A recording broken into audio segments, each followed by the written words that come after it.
Good afternoon friends. Next lecture છે અર્મની ચિકિત્સા. અર્મ કે જે ફ્લેસી ગ્રોથ થાય છે ઓવર ધ સ્ક્લેરા, ઓવર ધ શુક્લ ભાગ અને કેટલીક વાર કૃષ્ણ ભાગમાં પણ તે વિસ્તરણ પામે છે, એને અર્મ કહેવાય. અને અર્મની ચિકિત્સામાં એવા કેવા અર્મ, ફીચર ઓફ ધ લેખન સાધ્ય અર્મ કે જેની અંદર લેખન કરી શકાય, સ્ક્રેપિંગ કરી શકાય એમ. તો કે અર્મ કે જે અલ્પમ દધી નિયમમ લુક લાઈક દધી નિબ, દધી એટલે શું? કડ. કડ એટલે દહીં આપણે કહીએ, એના જેવો દેખાતો હોય, નીલ હોય, રક્ત હોય એટલે કે રેડ હોય, ધૂસર એટલે કે શું છે? તો એક પ્રકારનો જે છે ધૂંધળું, પ્લસ તનુ યથચ્ચાપી, તનુ એટલે કે પતલો હોય. તો એની અંદર શું છે? શુક્રવતદ ઉપાચારે, તો એની અંદર લેખન આપણે કરી શકીએ છીએ. તો અલ્પ તનુ હોય તો અને વિધાઉટ ઉપદ્રવ હોય તો એની અંદર આપણે લેખન જે છે કર્મ કરી શકીએ છીએ. ઓકે, તો આની અંદર જે કીધું છે કે લુક લાઈક અ કડ દધીની, એ શું છે? શુક્લ અર્મની વાત કરી. પછી નીલ એટલે કે એને પ્રસ્તારી અર્મની વાત કરી. રક્ત એટલે કે એને ક્ષતજ અર્મની વાત કરી. ગ્રેઇશ, તો ગ્રેઇશ જે છે અધિમાસની વાત કરી. ધૂસર, પછી તનુ વાત કરી. એ જે છે બધા જ મર્મને જે છે થોડું થોડું લાગુ પડે છે. તેની અંદર શું છે? લેખન કર્મ આપણે કરી શકીએ. લેખન અંજન છે. પછી વિરેચન નશ્ય, લેખન અંજન, આ બધું કરીએ તો શું થાય? દોષો જે એ બધા એક્સપલ થઈ જાય. Okay, from the I. Oral drug કઈ કઈ આપશો? તો બૃહત વાસાદી, સટવારિયાદી, મહાત્રિફલાદી, લોહાદી, ગુગલું, સળંગ ગુગલું. લેપન જે છે એની અંદર મરીચ્યાદી લેપ કરશું. અંજનમાં કૃષ્ણાદી અંજન, પીપલાદી અંજન, પુષ્પકાદી રસક્રિય, નયન સુકવર્તી, ચંદ્રોદય વટી. તો આ બધું આપણે આપી શકીએ છીએ. હવે લેખન વિશે વાત થઈ ગઈ, લેખન વિશે સ્ક્રેપિંગની વાત થઈ. હવે વાત કરવી છે ઇન્ડિકેશન ફોર ધ છેદન કર્મ, એક્સિઝન, કટ. એટલે કે જે ગ્રોથ થયો છે, આ ગ્રોથ છે એને આપણે શું કરવાનું? ઊંચો કરી અને એને અહીંથી કટ કરી દેવાનું છે. તો એ કઈ કન્ડિશનમાં એવું કટ કરાય?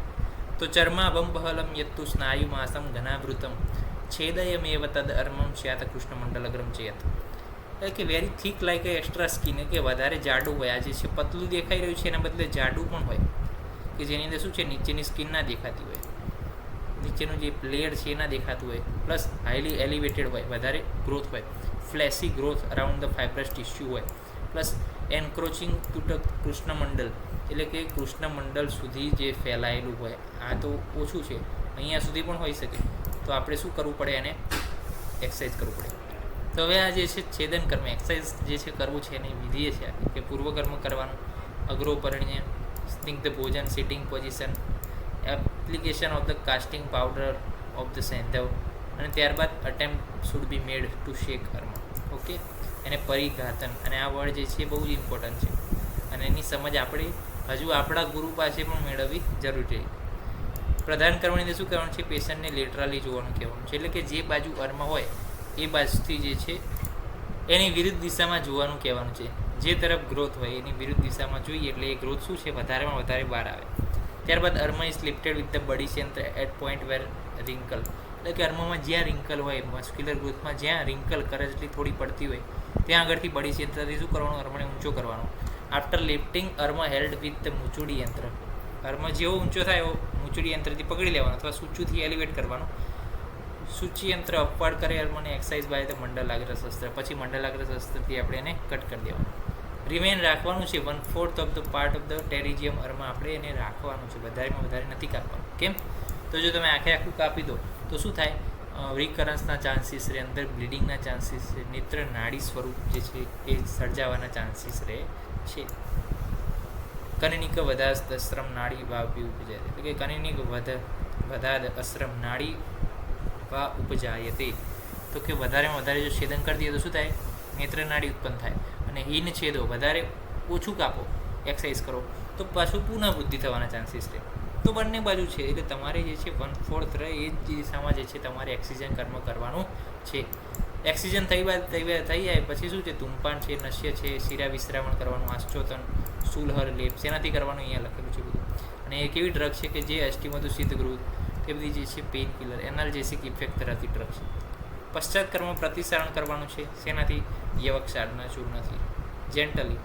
પછી પરિષેક કરવાનો છે, પછી બેન્ડેજિંગ કરવાનું છે, હની અને ઘૃત શીત, પછી શીત પ્રદેહ સત ગ્રોથ ઘૃત એપ્લાય કરવાનું છે over the head and sole of the fit.